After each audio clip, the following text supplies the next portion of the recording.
तो इंटर्नशिप का वो आखिरी पड़ाव, फाइनल कैपस्टोन प्रोजेक्ट, अक्सर सबसे मुश्किल लगता है ना? लेकिन क्या हो अगर हम इसे सिर्फ एक असाइनमेंट की तरह न देखें, बल्कि इसे अपने प्रोफेशनल करियर के लिए एक ड्रेस रिहर्सल की तरह देखें? तो चलिए इसे समझते हैं। तो आज हम 5 मुख्य हिस्सों पर बात करेंगे। पहले समझेंगे कि फाइनल प्रोजेक्ट की असली चुनौती क्या है। फिर टेक्निकल डॉक्यूमेंटेशन, स्कीमैटिक्स और सिमुलेशन में माहिर कैसे बने, इस पर गौर करेंगे। और आखिर में देखेंगे कि अपने काम को एक प्रोफेशनल की तरह पैकेज कैसे किया जाता है।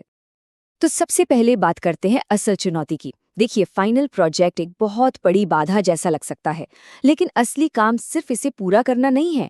असली चुनौती है एक स्टूडेंट वाली सोच से निकलकर एक प्रोफेशनल वाली सोच को अपनाना। ये सिर्फ ग्रेड के लिए नहीं है, ये अपनी काबिलियत साबित करने का एक मौका है। अब ये बड़ा दिलचस्प है। ये जो चार्ट आप देख रहे हैं, ये सीधे इंटर्नशिप गाइडलाइंस के इवैल्यूएशन रूब्रिक से लिया गया है। ध्यान दीजिए, डॉक्यूमेंटेशन की क्वालिटी का वेटेज 35% है, जो कि सबसे ज्यादा है। ये हमें बताता है कि अपने काम को अच्छी तरह से समझाना उतना ही जरूरी है जितना कि उस काम को करना। और ये स्लाइड बिल्कुल साफ कर देती है कि ऐसा क्यों है। ये कोई किताबी एक्सरसाइज नहीं है। असल दुनिया में एक इंजीनियर का रोज का काम यही होता है। वो भविष्य की टीमों के लिए डॉक्यूमेंट्स लिखते हैं, ऐसे स्कीमेटिक्स बनाते हैं जिन्हें असल में फैक्ट्री में बनाया जा सके, और हार्डवेयर पर पैसा खर्च करने से पहले सिम्युलेशन को परफेक्ट बनाते हैं। आपका प्रोजेक्ट बस इसी का एक छोटा सा मॉडल है। तो असली मकसद है प्रोफेशनल आदतें अपनाना। तो चलिए, सबसे पहले और सबसे जरूरी स्किल पर आते हैं, टेक्निकल डॉक्यूमेंटेशन। ये सिर्फ ग्रेड के लिए नहीं लिखा जाता। सोचिए कि ये भविष्य की टीमों के लिए है जो आपके काम को आगे बढ़ाएंगी। ये आपके काम की एक विरासत है। तो सबसे बड़ी बात क्या है? यही कि अच्छे डॉक्यूमेंटेशन में किसी भी तरह की गलतफहमी की कोई गुंजाइश नहीं होनी चाहिए, बिल्कुल जीरो। खुद से ये सवाल पूछना चाहिए, क्या कोई ऐसा इंसान जो इस प्रोजेक्ट के बारे में कुछ नहीं जानता, इसे पढ़कर ठीक वही समझ सकता है जो किया गया था और क्यों किया गया था? एक प्रोफेशनल डॉक्यूमेंट बनाने के लिए इन सेक्शंस को फॉलो करना एक अच्छा आइडिया है। एक क्लियर टाइटल और एब्स्ट्रैक्ट से शुरू करें, फिर सिस्टम का ओवरव्यू और ब्लॉक डायग्राम दें। अपने सिमुलेशन के बारे में बताएं, रिजल्ट्स दिखाएं और उनका मतलब समझाएं। और हाँ, ईमानदारी से अपनी कमियों और फ्यूचर में क्या किया जा सकता है, ये भी बताएं। ये एक पूरी कहानी की तरह है। तो टेक अवे ये है, भविष्य के लिए लिखें, सिर्फ ग्रेड के लिए नहीं। चलिए, अब आते हैं दूसरे पिलर पर, स्कीमैटिक्स। ये सिर्फ ड्राइंग्स नहीं है, ये इंजीनियरिंग की यूनिवर्सल भाषा है। यही वो तरीका है जिससे दुनिया भर के इंजीनियर्स एक दूसरे से बिल्कुल सटीक तरीके से बात करते हैं। और यहीं पर एक बहुत बड़ा फर्क आता है।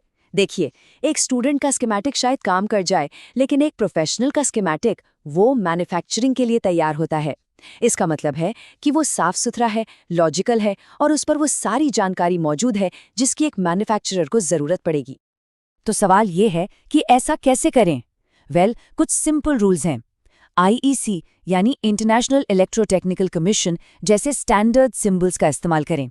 सिग्नल का फ्लो हमेशा लेफ्ट से राइट और पावर का फ्लो ऊपर से नीचे रखें। वोल्टेज, कनेक्टर, फ्यूज, हर छोटी बड़ी चीज को लेबल करें। और हाँ, हमेशा वर्जन कंट्रोल का इस्तेमाल करें। तो याद रखिए, एक प्रोफेशनल स्कीमैटिक सिर्फ सही नहीं होता, वो बनाने के लिए क्लियर इंस्ट्रक्शन होता है।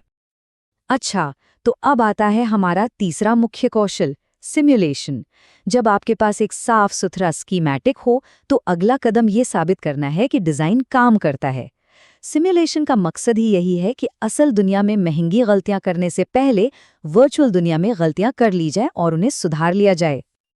जरा इस स्लाइड पर एक नजर डालिए। एकेडमिक्स में हम अक्सर एक ऐसा सिमुलेशन बनाते हैं जो बस एक बार चल जाए, लेकिन प्रोफेशनल दुनिया में ये काफी नहीं है। एक प्रोफेशनल सिमुलेशन स्टेबल होना चाहिए, उसके पैरामीटर्स असली दुनिया से मैच करने चाहिए और इसे मुश्किल से मुश्किल हालात में, जैसे कि कम बैटरी या बहुत ज्यादा तापमान में भी टेस्ट किया जाना चाहिए। अपने सिमुलेशन को नेक्स्ट लेवल पर ले जाने के लिए एक छोटी सी चेकलिस्ट है जो बहुत काम आएगी। क्या पैरामीटर्स असली हैं? क्या हर हिस्से को अलग अलग टेस्ट किया गया है? क्या सिस्टम स्टेबल है? और क्या यूनिट्स और सॉल्वर एरर्स जैसी छोटी छोटी बातों की जांच की गई है? यही बारीकी एक प्रोफेशनल को अलग बनाती है। तो टेक अवे ये है, प्रोफेशनल सिमुलेशन का मतलब है मजबूती से वैलिडेशन, सिर्फ एक बार चलाना नहीं। तो आपके पास बेहतरीन डॉक्यूमेंट्स हैं, क्लियर स्कीमेटिक्स हैं और एक वैलिडेटेड सिमुलेशन भी है, काम खत्म? नहीं, अभी नहीं। अब आता है फाइनल स्टेप, जिसे अक्सर लोग नज़रअंदाज कर देते हैं, लेकिन ये बहुत ज़रूरी है। अपने काम की पैकेजिंग। ये आपके प्रोजेक्ट को वो फाइनल प्रोफेशनल टच देने जैसा है।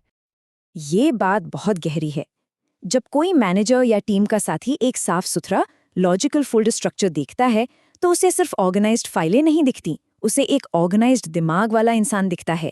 ये आपके डॉक्यूमेंट खोलने से पहले ही आपके बारे में बहुत कुछ बता देता है। और ये देखिए, एक प्रोफेशनल स्ट्रक्चर कुछ ऐसा दिखता है। हर चीज अपनी जगह पर है, डॉक्यूमेंटेशन, स्कीमेटिक्स, सिमुलेशंस, रिजल्ट्स।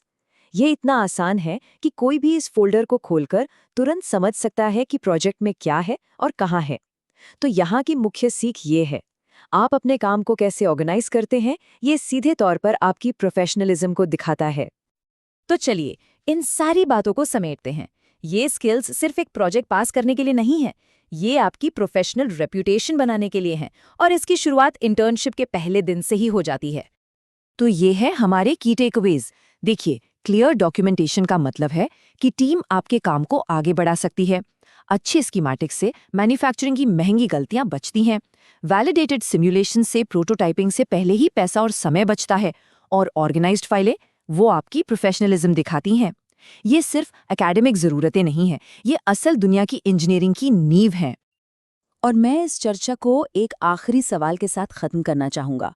जब कोई अपना प्रोजेक्ट खत्म कर रहा हो, तो ये सोचना बहुत ज़रूरी है, आज ऐसी कौन सी एक प्रोफेशनल आदत बनाई जा रही है जो सिर्फ इस प्रोजेक्ट में ही नहीं, बल्कि आने वाले पूरे करियर को एक नई दिशा देगी। क्योंकि आखिर में यही तो वो चीज़ है जो सबसे ज़्यादा मायने रखती है।